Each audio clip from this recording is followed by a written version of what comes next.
नमस्कार मेरे प्रिय विद्यार्थियों। पिछली कालांश में हमने हमारे पाठ्यक्रम का जो 10वां पाठ है ओजोन विघटन का संकट, और इस पाठ के लेखक है डॉक्टर कृष्ण कुमार मिश्रा जी। और यह पाठ जो है दोस्तों एक विज्ञान संबंधी लेख है। इसमें लेखक कृष्ण कुमार मिश्रा जी ने इस बात से हमें अवगत कराया है कि ओजोन विघटन का संकट हमारे देश पर किस प्रकार से दिन ब दिन बढ़ते ही जा रहा है। इसमें पेज नंबर 53 पर देखिए दोस्तों। उसमें बताया है लेखक ने कि किस प्रकार से ओजोन विघटन पर शोध चल रहा है। जब उनका 1985 में ब्रिटिश सर्वे टीम के कार्यों से रोलैंड की बात सही साबित हो गई थी। टीम ने इस केवल ओजोन विघटन की पुष्टि की बल्कि अध्ययन करके बताया कि दक्षिणी ध्रुव क्षेत्र में ओजोन की परत काफ़ी छिद चुकी है। छिद यानी इसका क्षय होना घट रही है, और उसकी वजह से वहाँ एक बड़ा छिद्र हो गया है। शायद पिछली कालांश में हम यहाँ तक आए थे दोस्तों। अब आगे देखिए। अमेरिकी उपग्रह निम्बस द्वारा भेजे गए चित्र से भी रोलैंड की बात की पुष्टि हुई है। ब्रिटिश टीम ने चेताया भी कि यदि बहुत जल्दी ओजोन विघटन को न रोका गया तो ओजोन परत के छिदने से आने वाली पराबैंगनी किरणों से धरती के तापमान में वृद्धि होगी तथा अनेक तरह की त्वचा संबंधी व्याधियाँ फैलेगी। त्वचा के कैंसर के रोगों की संख्या भी लाखों में हो सकती है। तो आगे देखिए। CFC रसायन चूँकि हवा से हल्के होते हैं। CFC मैंने पहले कहा है। CFC का अर्थ है क्लोरोफ्लोरोकार्बन यानी CFC रसायन चूँकि हवा से हल्के होते हैं, अतः इस्तेमाल में आने के बाद मुक्त होकर ये सीधे वातावरण में ऊंचाई पर चले जाते हैं। वायुमंडल में ऊपर पहुंचने पर ये यौगिक पराबैंगनी किरणों के संपर्क में आते हैं।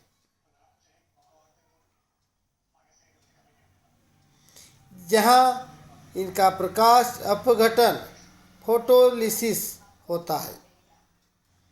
फोटोलिसिस से क्लोरीन युक्त या क्लोरीन मुक्त, देखिए फोटोलिसिस से क्लोरीन मुक्त मूलक पैदा होते हैं। क्लोरीन के ये मुक्त मूलक ओजोन से अभिक्रिया करके उसे ऑक्सीजन में बदल देते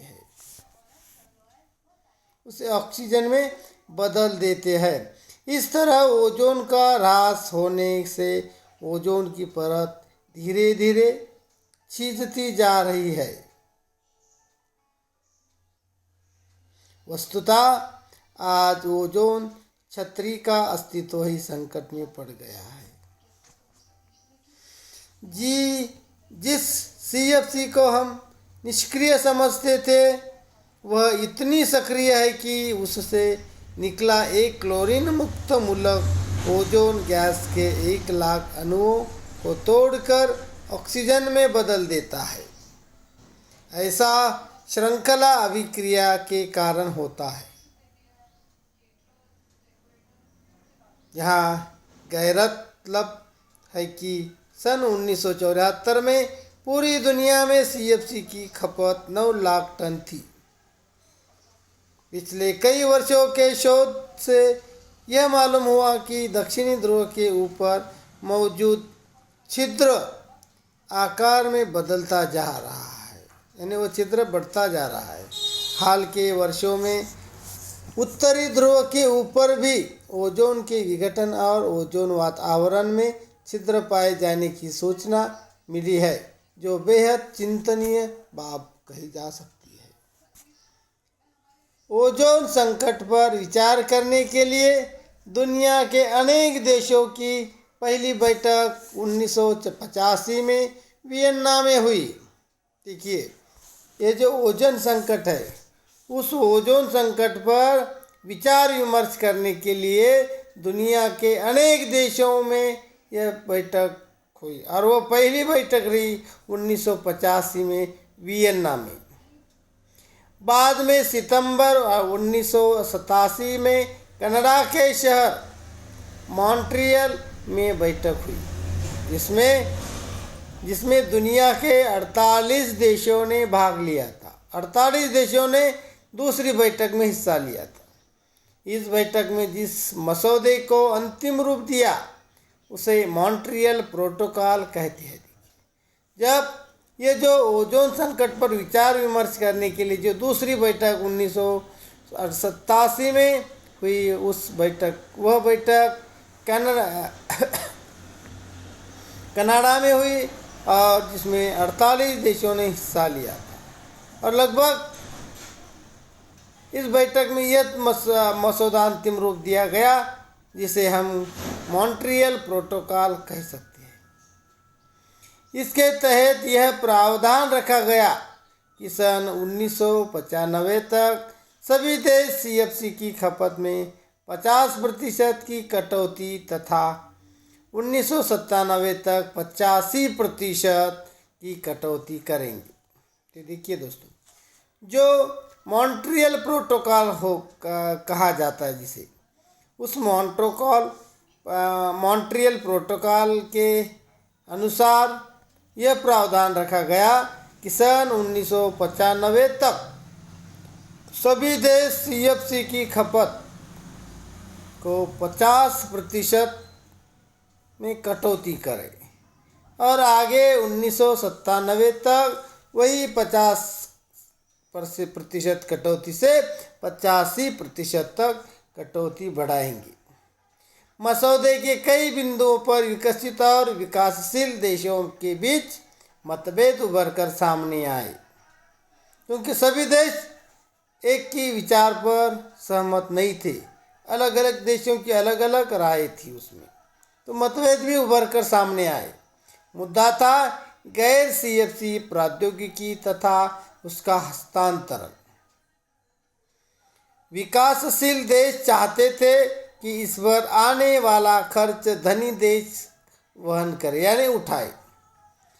जो विकास के मार्ग पर बढ़ रहे थे देश, जैसे भारत देश, तो ऐसे विकासशील देश यह चाहते थे कि इस पर आने वाला जो भी खर्चा है वह धनी लोग या बड़े देश, विकसनशील या विकसित देश उठाए।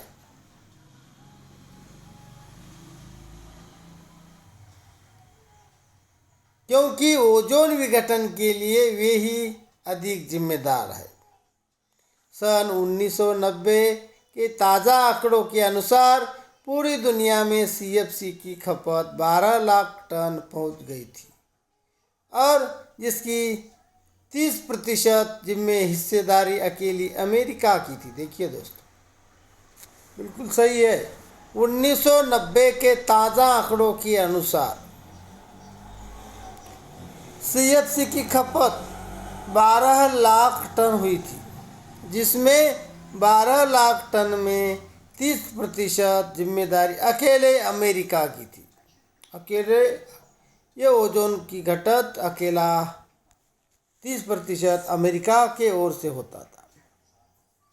भारत का प्रतिशत मात्र 0.6 हिस्सा था। भारत की तुलना में अमेरिका की सीएफसी की खपत 50 गुना ज़्यादा थी। समस्या पर विचार करने के लिए लंदन में एक बैठक हुई, जहां पर नए प्रशीतनों की खोज और पुरानी तकनीकी में विस्थापन के लिए एक कोष बनाने की मांग की गई। देखिए,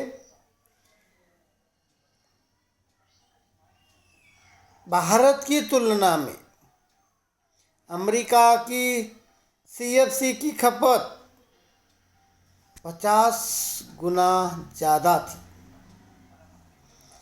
इस समस्या पर विचार करने के लिए लंदन में एक बैठक आयोजित की गई थी, जहां नए प्रशीतनों की खोज और पुरानी तकनीक में विस्थापन के लिए एक कोष बनाने की मांग की गई, जहां विकासशील देशों के दबाव के चलते विकसित देशों को कई रियायतें देनी पड़ रही थी। इसके अंतर्गत नई तकनीकों के हस्तांतरण में मदद के साथ साथ सीएफसी के विकल्प की खोज में दूसरे देशों को धन मुहैया यानी धन की पूर्तता करना और दूसरे देशों को धन की पूर्तता करना मुख्य है।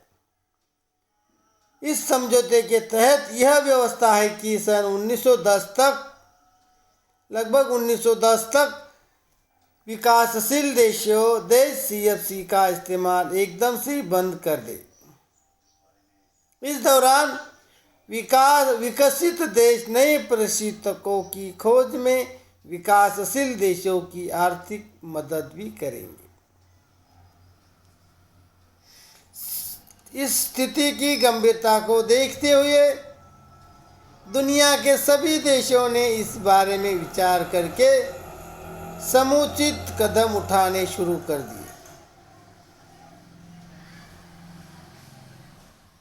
ग्रीन हाउस के प्रभाव के कारण आज धरती का तापमान निरंतर बढ़ रहा है। इसमें ओजोन विघटन की भी अहम भूमिका है। पराबैंगनी किरणें जब धरती तक आती है तो स्थलमंडल में मौजूद वस्तुओं द्वारा अवशोषित कर ली जाती है। ये वस्तुएं पराबैंगनी के अवशोषण के बाद अवरक्त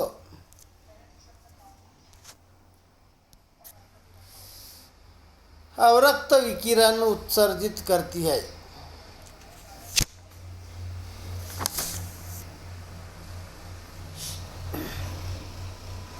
ये किरणें वापस वायुमंडल के बाहर नहीं जा पाती, क्योंकि हवा में मौजूद कई गैसें उन्हें अवशोषित कर लेती है। इस तरह से धरती का तापमान बढ़ता है। तापमान बढ़ने से ध्रुव पर जमी हुई विशाल बर्फ राशि के पिघलने के समाचार भी आ रहे हैं। यदि ऐसा होता रहा तो समुद्र का जलस्तर बढ़ेगा और तमाम तटीय क्षेत्र पानी में डूब सकते हैं। ताप वृद्धि से जलवायु में जबरदस्त बदलाव आ सकता है। मानसून में परिवर्तन के साथ कहीं अतिवृष्टि तो कहीं अकाल जैसी स्थिति आ सकती है।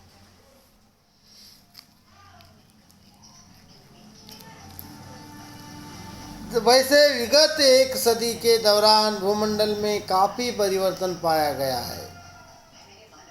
हाल ही में शोध के बाद पाया गया कि हिमालय में गंगोत्री स्थित गोमुख हिमनद हर साल 18 मीटर पीछे की ओर खिसकता जा रहा है।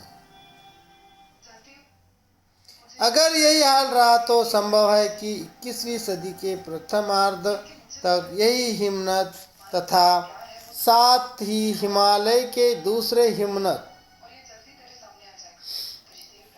हिमनद भी गलकर समाप्त हो जाए। ऐसे में उत्तर भारत में बहने वाली नदियों का अस्तित्व ही मिट जाएगा और मैदानों की उपजाऊ भूमि ऊसर में बदल जाएगी। ऊसर यानी बंजर में बदल जाने की संभावना या बदल जाने से कोई रोक नहीं सकेगा। अगर समय रहते स्थिति पर काबू नहीं पाया गया तो इसके गंभीर परिणामों से इनकार नहीं किया जा सकता। ओजोन विघटन के व्यापक दुष्प्रभावों के चलते इंसानी सभ्यता संकटापन्न यानी संकट से घिरी हुई है। अतः जरूरत है कि फौरन इससे निपटने के लिए समग्र कदम उठाए जाए, अन्यथा कल तक तो शायद बहुत देर हो जाएगी। इस प्रकार से ये ओजोन विघटन का संकट यह लेख यहीं पे समाप्त होता है और यह लेख लोक विज्ञान समकालीन रचनाएं इस संग्रह से ली गई है। दोस्तों, इसके बाद इस पाठ में कुछ स्वाध्याय दिया है, आकलन कृति पर है, शब्द संपदा पर है, अभिव्यक्ति पर है, या इसके पेज नंबर 56 पर देखिए अलंकार भी दिया है दोस्तों। और अलंकार भी आपको अच्छी तरह से तैयार करके रखना है। और आज हम यहीं रुकते हैं। धन्यवाद।